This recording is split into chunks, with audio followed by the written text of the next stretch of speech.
이 첫 번째가요, 아빠 찬스 의혹입니다. 김민석 후보자 아들이 고3 때 동아리 활동을 했는데요. 동아리 활동을 하면서 법률안 초안 같은 걸 만든 겁니다. 민주당의 강득구 의원이 대표 발의를 해주고 아빠인 김민석 의원이 또 같이 발의를 해줌으로써 법률안이 제출된 것이죠. 상임위에 배정이 된다든지 법이 통과되든지 하진 않았는데 결과적으로 김민석 의원의 아들은 굉장한 스펙을 쌓은 것이죠. 국회의원이 이것에 대해서 법률안으로 정식으로 제출해줬다. 이거는 어디서든 쓸 수 있는 스펙입니다. 그러니까 지금 김민석 후보는 계속 그 얘기해요. 대학 입시 안 썼다. 본질은 대학 입시에 썼다 안 썼다가 아닙니다. 어차피 그 미국의 코넬대에 간 거거든요. 일반 국민들이 굉장히 분노하는 것은 우리 평범한 국민들은 절대 할 수 없는 이런 스펙은 상상하기도 어렵죠. 두 번째는 세미나도 개최해 줬어요. 근데 세미나는 김민석 후보 아들이 비영리 단체를 만들어서 인도네시아에 있는 한 부족에 한글을 가르쳐주는 뭔가 사회공헌 활동을 하려고 법인 하나 설립했는데 거기에 대해서 김민석 의원실에서 어레인지를 해서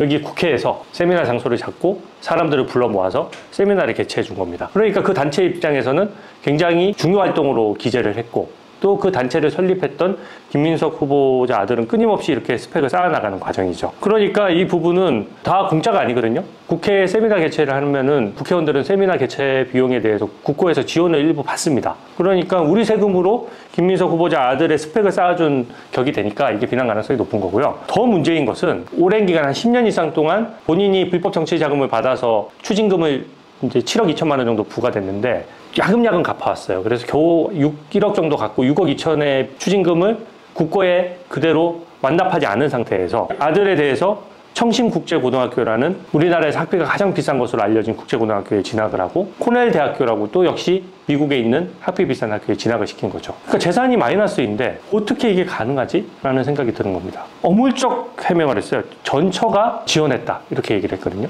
근데 전처가 지원했다라고 해서 만약에 떳떳하다면 전처의 송금 내역이나 이런 것들을 공개하면 끝날 일이거든요. 전처가 지원했다는 식으로 한마디 하고 그냥 쓱 넘어가 버렸어요. 그리고 또 의심되는 거는 이 아들이 이제 국제고등학교를 다니고 코넬대 나온 게 최근 5년 사이에 있었던 일인데 그 사이에 김민석 후보자는 추징금도 다 완납하고 6억 2천만 원 다 완납했습니다. 그리고 교회 헌금도 2억 원씩 했어요. 이 5년간 2억 정도를 한 거죠. 교회 헌금 치고는 굉장히 높은 액수죠. 근데 교회 헌금을 2억 하면서 아들의 학비는 전적으로 전처가 다 된다? 이게 구조가 뭔가가 상식적이지 않으니까 이게 별도로 돈 된 사람이 따로 있는 거 아니냐 이런 의혹이 직관적으로 국민들에게 느껴지는 것이고 전체적으로 아빠 찬스라는 어떤 의구심으로 국민들이 바라보게 되는 것입니다. 그리고 두 번째 의혹은요. 1억 4천만 원을 11명으로부터 빌렸어요. 그게 2018년도인데 차용증만 허위로 쓴 거 아니야? 하는 의심을 받고 있는 겁니다. 이것도 근거가 있는 것이요.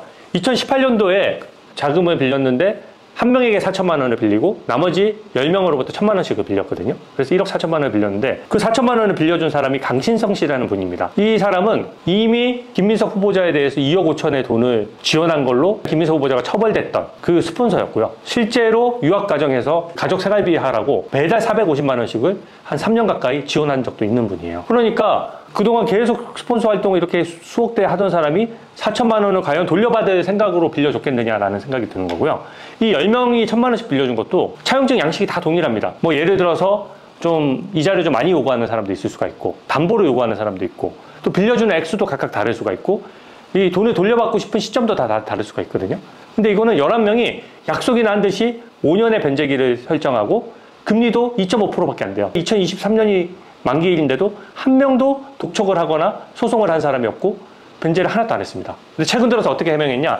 올해 6월 달에 인사청문 자료를 국회에 지금 보냈거든요. 근데 김민석 후보자가 올해 6월에 보냈을 때도 이 1억 4천만 원은 갚지 않은 채로 채무로 잡혀서 이 인사청문 자료가 여기 도착했거든요. 근데 지금 언론에 대고 저 이제는 딴 데서 대출받아서 그 돈 갚았는데요. 이 얘기 하는데 그 얘기는 뭐겠습니까? 총리로 지명된 후에 갚은 거예요. 그것도 자기 돈이 아니라 또 다른 데서 대출을 받아서 지금 전체 재산이 2억밖에 안 되는데 또 어디서 대출을 받죠? 그렇게 빌릴 수 있었으면 왜 이때까지 안 갚았죠? 그리고 1억 4천 빌린 사람에게는 또 빚을 지는 건데 또 그 사람과의 관계에 있어서 국무총리직을 수행하면서 이해충돌이 없겠습니까? 여러 가지 문제점이 생기는 거거든요. 이미 전력이 있어요. 2002년 대선 때도 SK로부터 2억 원을 받았는데 쇼핑백에다가 현금을 가득 담아서 쇼핑백이 터질 듯한 쇼핑백을 받은 거예요, 쉽게 얘기하면. 근데 이제 와서 뭐라고 합니까? 마치 검찰이 탄압했고 마치 무슨 회계 처리를 잘못한 듯이 그냥 하는데 누가 현금 가지고 쇼핑백을 들고 와서 정치인한테 들이미는데 그걸 거절해야지. 그 받아놓고 그게 회계 처리 잘못입니까? 부정한 돈을 받은 거죠. 현금 2억을 받은 것도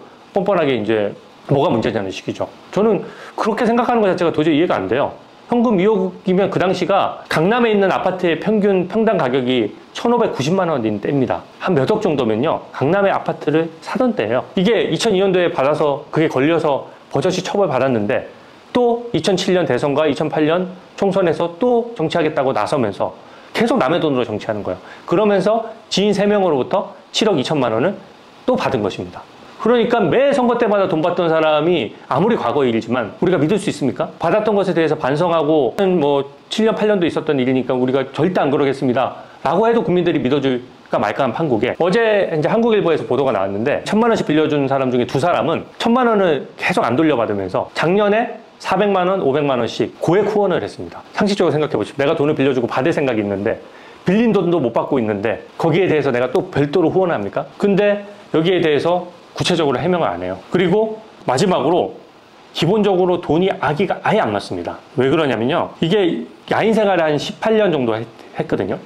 그동안 사실 돈벌이가 없는 상태에서 계속 살다 보니까 사실상 어떻게 보면은 스폰서 아니면은 정상적으로 살 수가 없었어요. 직장을 가져본 적이 없습니다. 그리고 선거 때마다 나오고 막 그랬어요. 일반 국민이 어떻게 국민의 눈높이에서 내가 아무런 일도 안 하고 10몇 년을 먹고 살면서 애 유학 보내고 국제고 보내고 거기다가 선거는 때마다 나오고 어떻게 품위 유지도 해가면서 가능합니까? 그래서 제가 스폰서 정치라는 문제점을 제기를 하는 겁니다. 그렇게 야인 생활을 마치고 21대 국회에 처음으로 들어온 거예요. 다시. 근데 그때 재산이 마이너스 5억 8천만 원이었어요. 추징금은 6억 2천만 원 정도 덜 갚은 거예요. 재산이 마이너스 5억 8천이었거든요. 근데 올해 6월에 인사청문 자료를 보니까 플러스 2억 1,500만 원으로 바뀌었어요. 그 얘기는 뭐냐? 2020년 5월부터 2025년 6월까지 거의 5년이잖아요. 재산이 8억이 증가하는 겁니다. 연간 세비가 한 1억 조금 넘거든요. 그러면은 수입은 5억 1천만 원밖에 안 되는데 재산이 8억이는 거예요. 여기는 재산도 없고 부동산 투자를 하거나 주식 투자를 하거나 돈이 나올 구멍이 없는데, 그러니까 아기가 안 맞는 거죠. 이게 인사청문을 하기 위해서는 세금 납부 내역을 내거든요. 거기 보면은 더 적나라하게 드러나는 것이